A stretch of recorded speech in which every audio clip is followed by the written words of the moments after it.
What's up, my peeps? I'm back to do another prison story for you guys. Welcome back to my followers, and hope you guys are doing good. I've kind of been missing some of my old followers. Kind of hoping, I understand since I haven't really been doing too many videos. This is only my second video in like quite a while, so I'm hoping I can get some of my old followers back that I haven't heard from. But anyway, hope you guys are all doing good. And this can be another video about SMU 1, Arizona DOC, supermax prison in Florence, Arizona. They changed the name now to something else. I think it's like Browning Unit or something like that. I don't know. I'm not sure why they changed the name, but uh, anyway, the first story I'm gonna talk about was like when I first started. I think it was either my first or second week there. Uh, I had to work this area I hadn't worked before, and I guess they would kind of do this to a lot of the newer COs. Like they wouldn't give you any kind of warning what you're about to walk into. And if you've watched my videos before, like you guys know, like I'm kind of just kind of blunt and straightforward the way I tell my stories. Like I don't worry a whole lot about being politically correct because I know most of my videos are going to get demonetized anyway. You know what I'm saying? So I'm not trying to be offensive or like like insult like any groups or any type of people on purpose, but I'm just going to refer to these people as like the prison terms, like what they refer to themselves and what the other inmates refer to them as. So, like, what happened was, like I said, it was maybe like my second or third week at SMU. I know it was like less than a month, so I was still pretty green. And your boy, I walked into the first pod. I was working with this older CO that had been there a while, and he made sure to give me the side that was gonna, make my eyeballs pop out and just, make me trip. So anyway, I walk into the first pod and I'm doing my security check and I look in the first cell and I had to stop and back up and I'm like, what the fuck?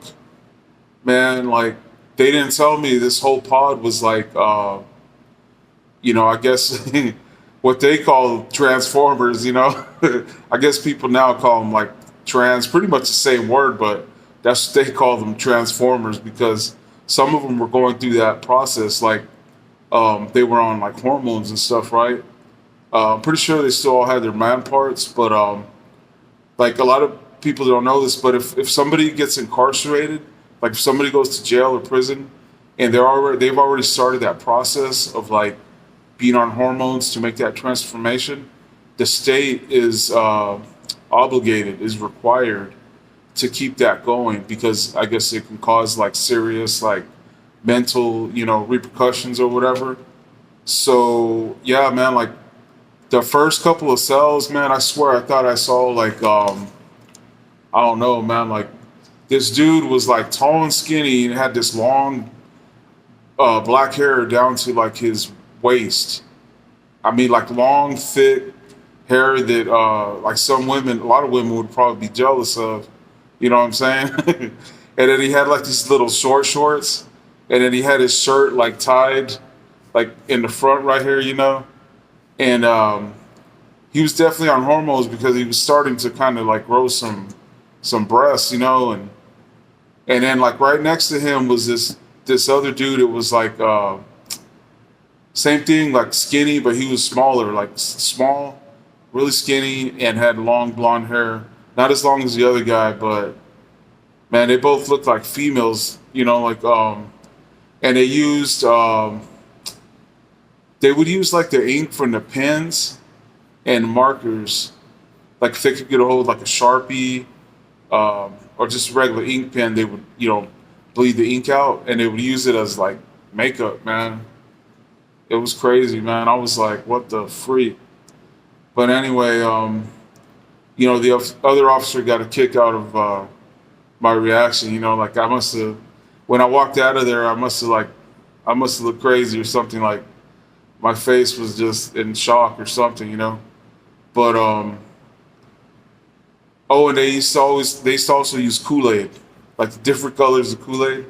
Like they would just pick whatever shade they wanted, I guess. But that was weird and crazy.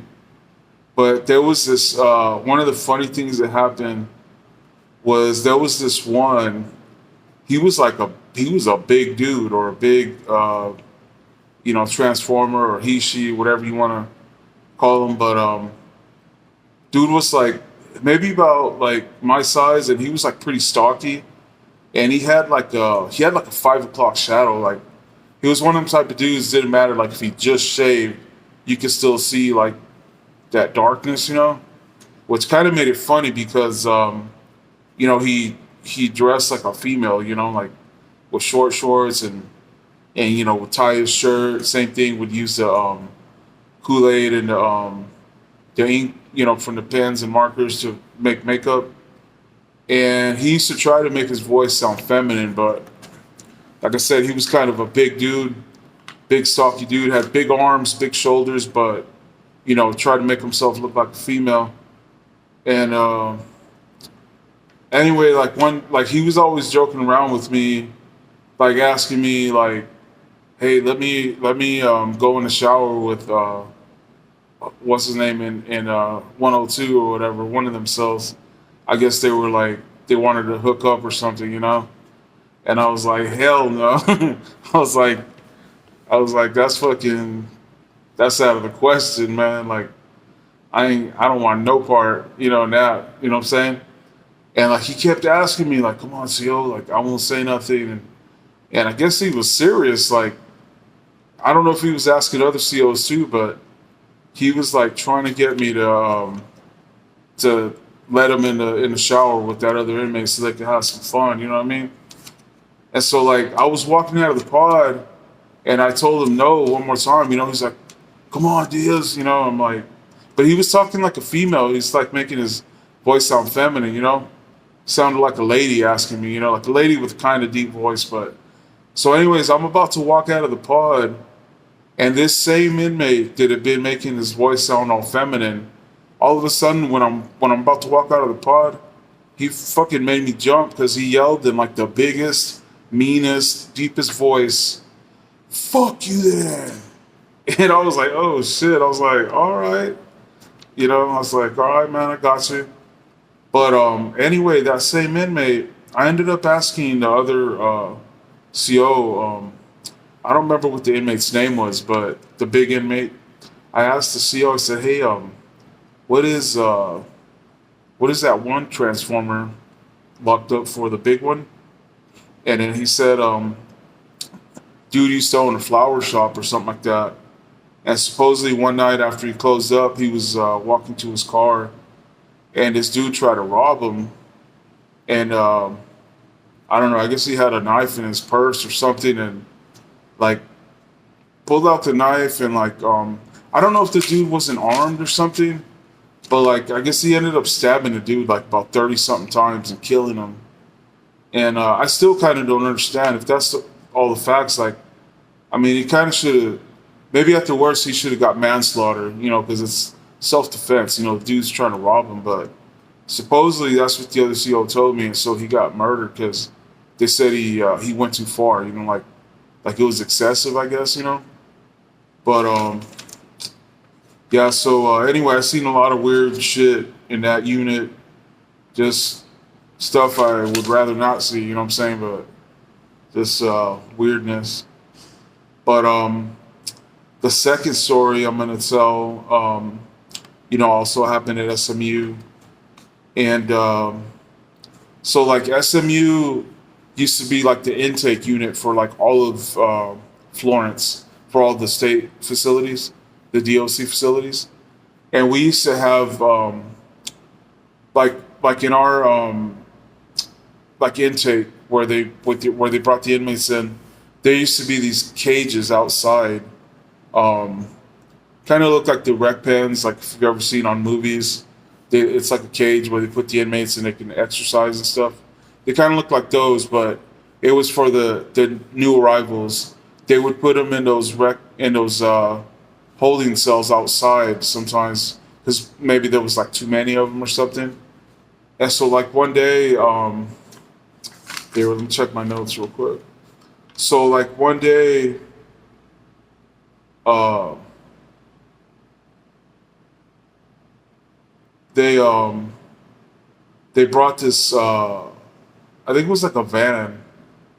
Um they brought a van load of inmates, and so like when they were unloading the inmates, they didn't know that like two of the inmates on the bus were Mexican mafia.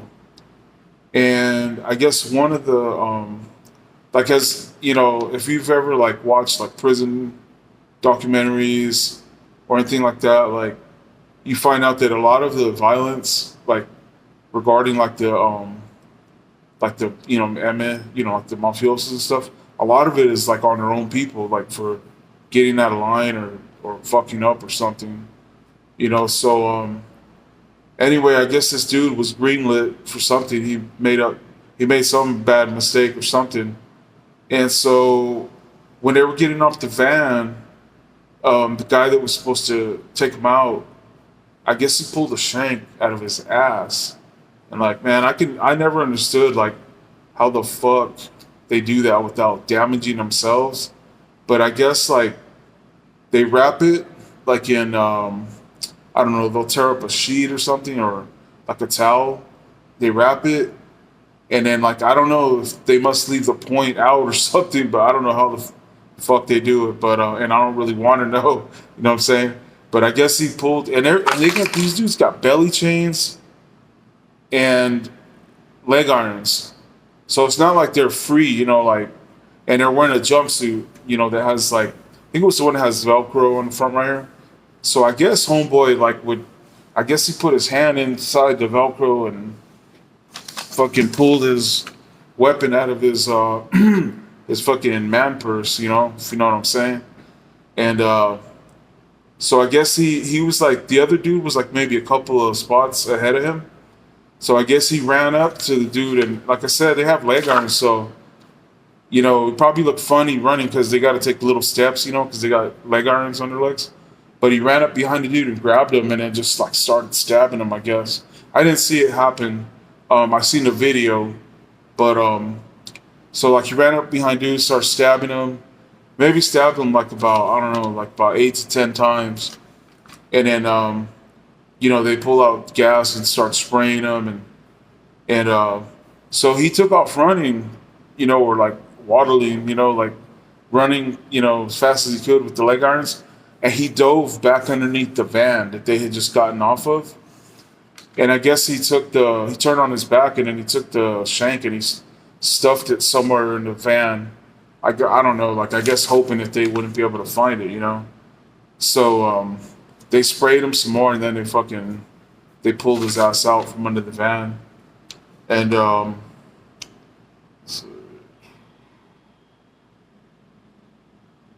but yeah, homeboy, I think he ended up dying. The dude that got stabbed, because stabbed him like a bunch of times, like in his kidneys, and I think he punctured his lungs because it was like a pretty long shank. And so dude fucking handled his business, I guess. Mission accomplished, you know. But I'm just gonna keep it short for today. I hope you guys like these stories. Like, I got a few more prison stories.